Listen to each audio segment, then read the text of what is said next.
Me llamo Sergio Arruzbi, trabajo en la compañía Red Hat como desarrollador de software y también soy profesor asociado aquí en la universidad, en el grado de Teleco. Hoy os quería hablar sobre una tecnología que se llama NVDE. ¿Alguien lo conoce, aunque sea de oídas? Que levante la mano. Vale, los cracks. Bueno, las siglas son de Network Bound Disk Encryption, que significa cifrado de discos a través de red. Y es una tecnología que lo que nos permite es, básicamente, lo que el nombre dice, descifrar discos a través de red sin tener que necesitar introducir una password para poder arrancar desde esos discos o consultar la información que hay. En primer lugar, dar las gracias a CryptoRed por dejarme presentar esta charla, que es muy interesante el estar aquí. Y sobre todo a Alfonso, que le tengo un gran aprecio porque nos conocemos de hace muchísimos años.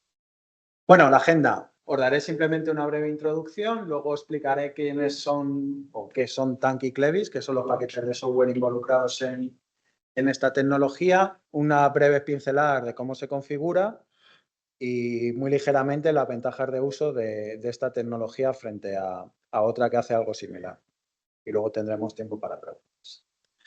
Si hay una idea que me gustase que quedase clara de esta charla, es para qué sirve a nivel muy básico. Esta es la típica consola o campo de datos en la que se nos pide el passphrase o la password para descifrar un disco.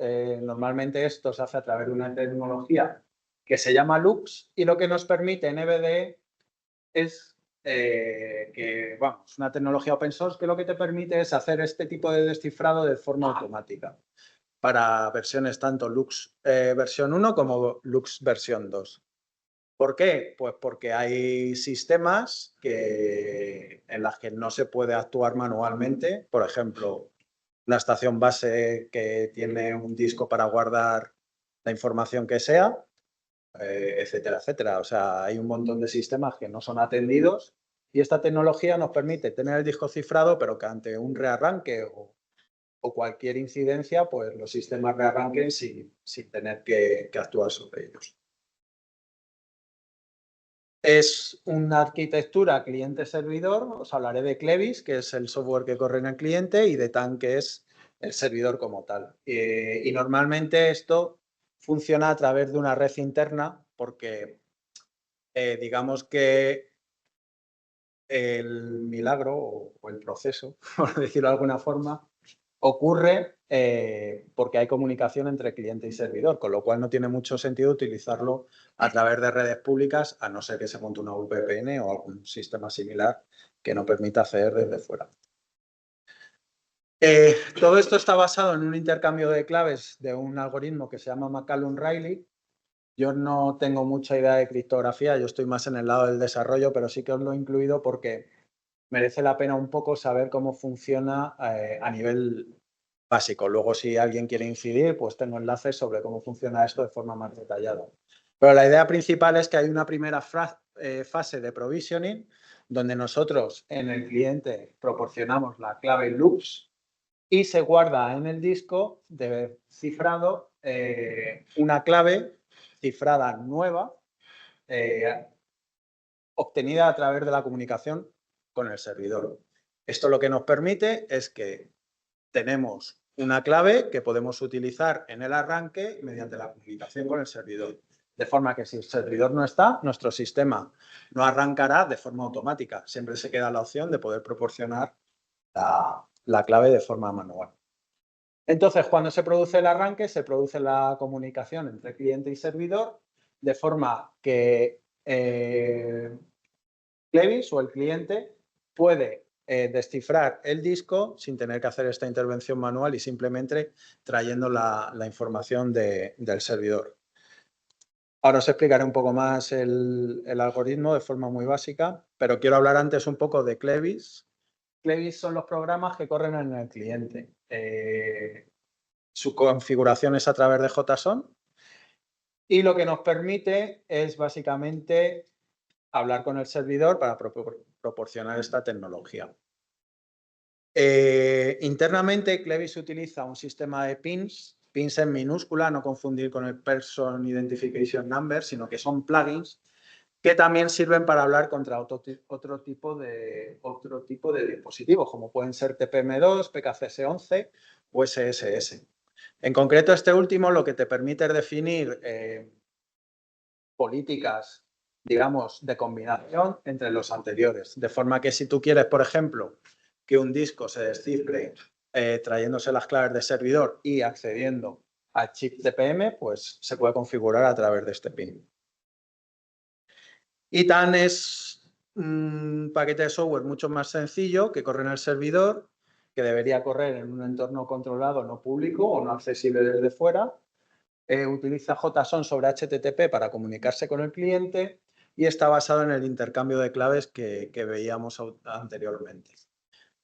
Dicho algoritmo, McCallum-Riley, ambos son personas que están o que han estado, porque McCallum ya no lo está, trabajando en la compañía, lo que hace o lo que proporciona es un algoritmo basado en Diffie-Hellman, en la que la clave nunca se envía fuera del cliente, ¿vale? Entonces, la principal ventaja es que permite que el intercambio de claves sea en un entorno no seguro. Vale, en cuanto a la configuración, básicamente nos instalamos Clevis, no he incluido aquí cómo se instala, pero tiene paquetes en RHEL, también en Fedora, en Ubuntu y también te lo puedes instalar desde el proyecto de AppStream de GitHub. Y tú haces un Clevis LuxBind, le identificas el disco que tiene que estar cifrado con Lux, si no, no funcionará. Y le dices el pin que quieres utilizar. Por ejemplo, en el primer caso estamos utilizando el pin TAN, es decir, estamos utilizando NVDE contra un servidor que está corriendo en la dirección 1234 y simplemente eso. Nos pedirá luego la clave luz, como veremos posteriormente, pero una vez realizado esto, supuestamente tu disco arrancará, si tiene comunicación con el servidor, a través de la tecnología y no necesitarás poner la clave. Y si quieres utilizar cualquier otro tipo de tecnología como PKCS11 o TPM2, pues es similar, pero cambiando el tipo de pin que se utiliza. Como podéis ver, la configuración de cada uno de los parámetros depende del tipo de pin, ¿vale? A lo mejor para PKCS11 le tenemos que decir el módulo path si no está soportado por OpenSC, que es lo que se utiliza por debajo. Para TPM2 podemos no decirle nada o a lo mejor le tenemos que decir el banco donde está la clave SA256. Bueno, no me voy a detener, pero digamos que la configuración JSON es un poco particular para cada tipo de pin. Y finalmente, el pin SSS, el Samir Secret Sharing, lo que permite es definir una política asociada. Es decir, por ejemplo, para este ejemplo, pues quiero con un threshold de 2, es decir, me tiene que funcionar el proceso tanto con TPM2 como con PKCS11, que se descifre mi disco. Si este threshold pues se de 1, pues entonces con que una de las dos políticas funcionase, pues ya seríamos capaces de descifrar el disco de forma automática.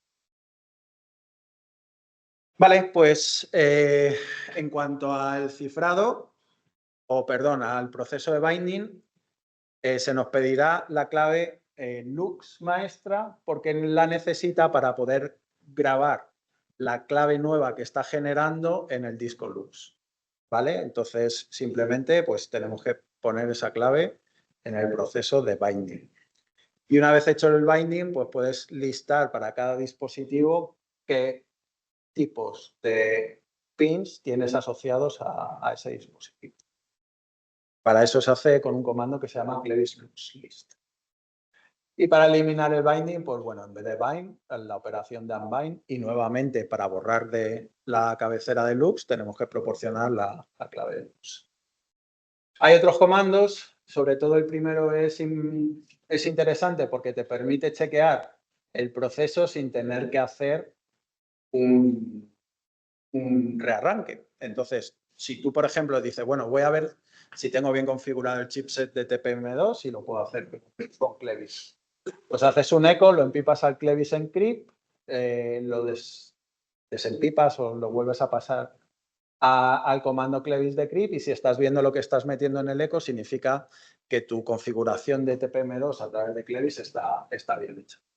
Y luego también hay un mecanismo en el que no quería entrar, pero que te permite rotar las claves en el servidor. En ese caso, hay comandos que te permiten ver si tú estás utilizando claves que ya han sido rotadas, y en ese caso, con otro comando que es Clevis Loops Regen, te permite hacer un rebinding a las claves nuevas.